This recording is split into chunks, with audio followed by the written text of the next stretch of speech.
Terus menurut Cak Ridwan, bagusnya ke depan ini, Golkar dipimpin siapa? Saya sudah bicara mulai dari awal. Tidak ada kader yang lebih baik daripada Jokowi. Loh kan bukan kader Golkar. Siapa ngomong? Wow, saya juga terkejut ya. Ketika mendengar ternyata Pak Jokowi itu kader Golkar, katanya Pak Ridwan, siapa ini? Hisham ya. Saya juga terkejut ketika mendengar Pak Jokowi adalah kader Golkar. Tapi bagaimanapun kebenarannya itu tergantung Pak Ridwan ini yang tahu. Apakah memang Pak Jokowi itu adalah kader Golkar atau bukan.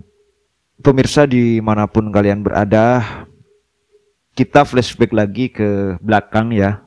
Dimana di awal pemerintahan Pak Jokowi ini, saya masih ingat betul bagaimana Pak Jokowi merasakan diolok-olok oleh elit-elit politik.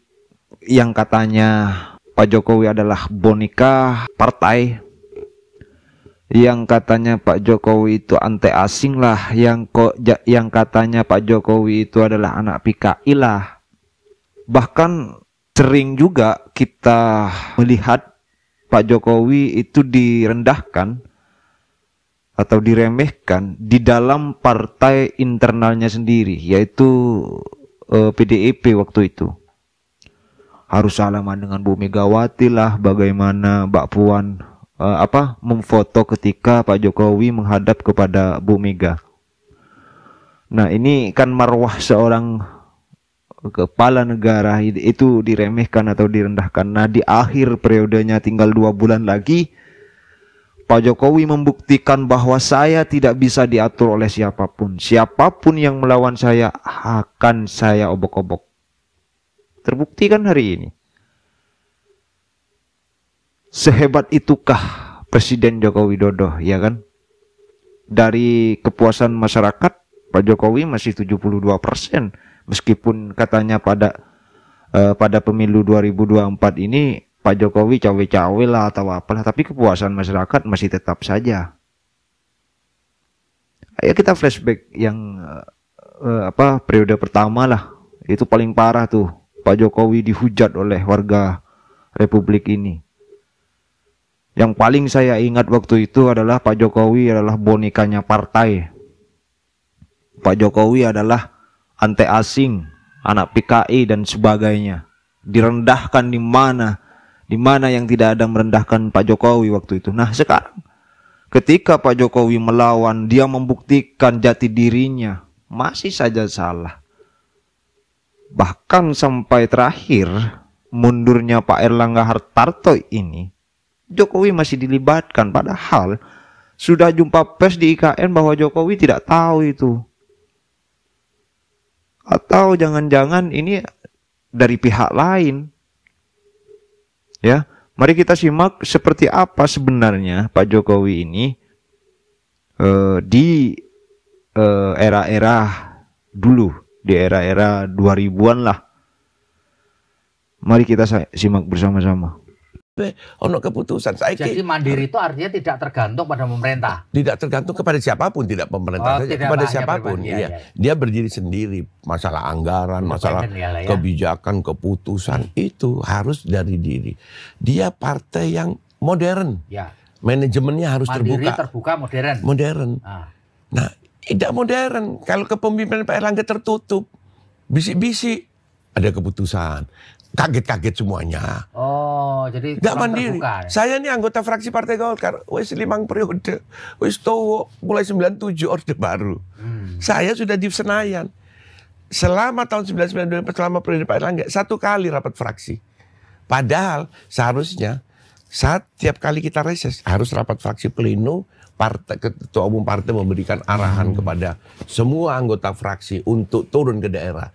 Aspirasi rakyat dengar, lapor kepada DPP, DPP bikin kebijakan. Tidak pernah setuju. Ada jejak digitalnya. Saya tidak setuju kalau ketua umum dalam Erlangga diputuskan menjadi calon presiden 2024. Dilanggar, bikin. Terus jalan. Begitu mau calon presiden gak wani maju. Oh, nggak berani maju. Gak wani maju. Itu artinya kemandiriannya nggak ada gitu. Loh ya tidak mandiri dong, keputusan Munas harus dia laksanakan. Kalau dia tidak berani mundur atau elektabilitas turun, ya harus dirubah. Di mana merubah? Munas. Ya Munas gak iso rapim. Ya. Gitu lah, diputuskan di Rapimnas. Nah, menurut Cak Masuk penjara, yuk masuk. risiko ya. Gak wani. Lo gak wani jadi ketua umum, jadi politis. Jadi politisi gak wani. Ya apa sih? Oh, itu ya masalahnya. Ya. Diserahkan. Itu ya. Itu. Cak Ridwan, ketika kemarin Mas Erlangga Hartarto itu mundur, sampean terkejut nggak? Enggak. Wes wayahe. Setahun yang lalu mundur. Jadi begitu bener. Aku ngungket biyen mesti nih. Kok saiki? Kenapa saya tidak terkejut? Karena ada satu Mas. Kuncinya. Paradigma baru Golkar yang 5 tadi itu. Jangan separuh-separuh. Jadi kalau wani yo. Ojo wani gak wani. Oh, artinya nek wani ojo wedi-wedi, nek wedi ojo wani-wani. Iya. Itu. Jadi 5. Dia mandiri. Begitu wis gak mandiri. Begitu wis tapi tidak mandiri, ya disikat. Nah, aku gak usah jelas contohnya apa. Banyak contoh-contohnya. Mbak Tanjung berani terus. Sampai detik terakhir berani. Menang Golkar 2004. Wah, risikonya dia harus masuk penjara. Masuk penjara. Lah itu. Jadi paradigma baru itu tidak boleh separuh-separuh. Kalau separuh bulet deh. Bulet iki nyantap awake dhewe. Nah, ini dia kena santap sendiri. Dari proses kemandirian Partai Golkar, paradigma baru Golkar iki Mas. Tidak. Terus menurut Cak Ridwan, bagusnya ke depan ini Golkar dipimpin siapa? Saya sudah bicara mulai dari awal. Tidak ada kader yang lebih baik daripada Jokowi. Loh kan bukan kader Golkar. Siapa ngomong? Oh, buktinya apa? Buktinya. Sejak Sejak 97 yang namanya Jokowi itu sudah kader Golkar Orde Baru. Oh, Golkar zaman Orde Baru. Orde Baru. Saya waktu itu ketua umum HIPMI tahun 90-95. Habis itu ketua real estate. Jokowi itu HIPMI di Solo. Ketua Asosiasi Mebel Indonesia Asmindo Solo Raya 97-2002. Gak ono zaman ketua organisasi zaman itu lah gak Golkar. Siapa bro ketua umum Asmindo ini waktu itu? Bob Hasan. Ya. Bob Hasan itu pengurus DPP Golkarnya Harmoko. Nggak mungkin. Saya ini ketua HIPMI karena Golkar. Zamannya Bambang Yoga Sugama. Di Jawa Timur sampai ketemu aku biar ya itu. Jadi cocok ya. Loh, tahun 2005 maju wali kota. Saya tanya sekarang, apa langsung ujuk-ujuk dia jadi calon wali kota?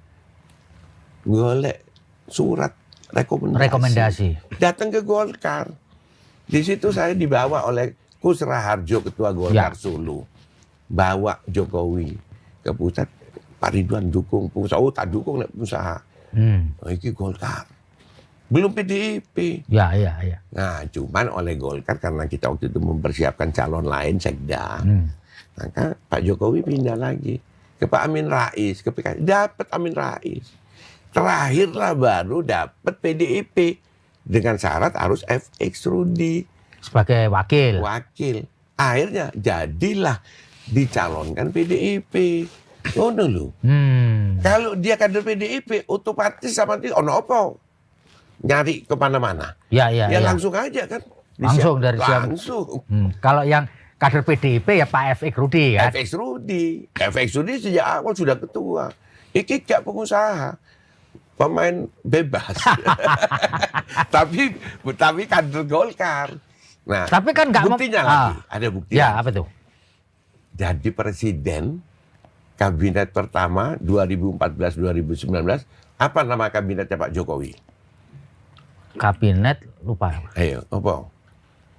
Nah, kalau saya kira kabinet Indonesia Maju ya. Sadurungnya gotong royong nggak salah. Apa tuh Pak? Kabinet kerja. Oh, ya. Lah kerja itu sopo? Ya Golkar. Nah, ya wis berkarya. Ya. Gak sadar kabeh wong. Aku sadar, aku meneng guyu-guyu aku. Saya ini mendukung Pak Jokowi itu yang bawa Mas Cahyo Kumolo. Ketua pemenangan pemilu, aku diceluk ambek Cahyowan. Saya ketua Jawa Timur dia. Ya, terima kasih. ya sudah menonton ya. Dari Pak Ridwan ini kita bisa mengetahui seperti apa Pak Erlangga Hartarto ya. Artinya memang keputusan Munas Partai Golkar ini adalah memberi rekomendasi kepada Pak Erlangga untuk mencalonkan sebagai presiden di pemilu 2024. Namun Pak Erlangga Hartarto ini tidak berani untuk fake, untuk melawan atau membuka poros baru atau poros keempat lah. Nah, Pak Ridwan ini bilang, kalaupun Pak Erlangga tidak berani, itu bukan melakukan muspim lagi kan, muspim atau musyawarah pimpinan lagi Partai Golkar, tapi ini harus munas lagi, harus turunkan Pak Erlangga, begitu kira-kira. Nah, faktor kenapa Pak Erlangga Hartarto ini tidak berani untuk maju di pemilu 2024 sebagai calon presiden, itu ya karena takut posisinya Pak Erlangga Hartarto ini tergusul lah, atau tidak mendapatkan kue lah dan sebagainya. Artinya kemandirian atau kekhawatiran takut tidak memiliki jabatan itu masih dirasakan oleh Pak Erlangga, dan ini mencederai citra buruk Partai Golkar, kira-kira begitu. Lalu katanya Pak Ridwan Hisyam ini bahwa kalau mau maju, kalau mau menjadi kader Partai Golkar ini jangan setengah-setengah. Kalau berani, ya berani yo. Jangan berani wedi. Berani takut. Artinya kalau berani takut ya kena sendiri batunya. Ini akan pasti timbul kekecewaan dari senioritas Partai Golkar itu sendiri, atau kader-kader Partai Golkar, di mana keputusan di Munas bahwa Pak Erlangga Hartarto ini akan dijadikan calon presiden. Namun Pak Erlangga sendiri kan takut bangun poros keempat. Artinya kekecewaan itu ada dan memundurkan diri.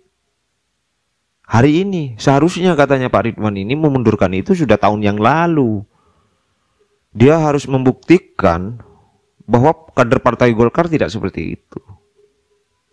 Harus berani. Begitu. Nah, terkait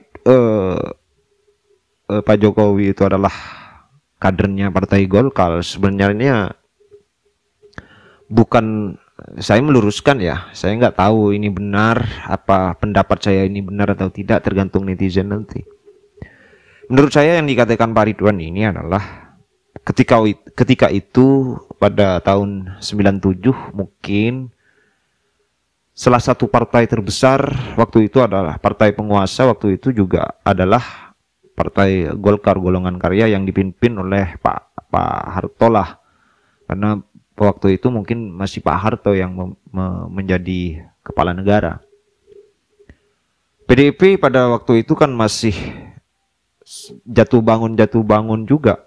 Yang besar itu waktu itu adalah Partai Golongan Karya memang yang menjadi partai penguasa. Artinya siapapun yang mau menjadi mau menjabat itu harus melewati orang-orang Golkar lah, termasuk Pak Jokowi. Dikatakan oleh Pak Ridwan ini bahwa Persatuan Mebel Indonesia harus melewati Partai Golkar. Nah, mungkin di situ adalah mengklaim bahwa Pak Jokowi adalah kadernya Partai Golkar. Mungkin seperti itu. Jadi keputusan secara resmi dari Golongan Karya atau Partai Golkar ini ya tidak ada. Pada waktu itu juga mungkin Pak Jokowi ya tidak sadar bahwa dirinya adalah menjadi Partai Golkar atau apalah. Karena tidak pernah cawe-cawe dalam internal Partai Golkar dan sebagainya. Saya rasa itu ya. Ya afiliasinya waktu itu mungkin Pak Jokowi ke Golkar pada tahun 1997 itu. Afiliasinya bukan berarti menjadi kader partai ya, mungkin begitu. Ya itu saja mungkin. Dimanapun kalian berada, penonton setia Rumpi Demokrasi, semoga tetap dalam lindungan Allah, semoga tetap dilancarkan rezekinya, dilancarkan segala urusan, dan selalu diberikan rezeki yang halal. Ya. Mungkin itu. Jangan lupa untuk penonton yang baru yang masih stay dan dan baru saja singgah di channel Rumpi Demokrasi, jangan lupa untuk di-subscribe, like, dan tulis komentar kalian. Kira-kira begitu dari saya. Wallahul muwaffiq ila aqwamit thoriq. Wassalamualaikum warahmatullahi wabarakatuh.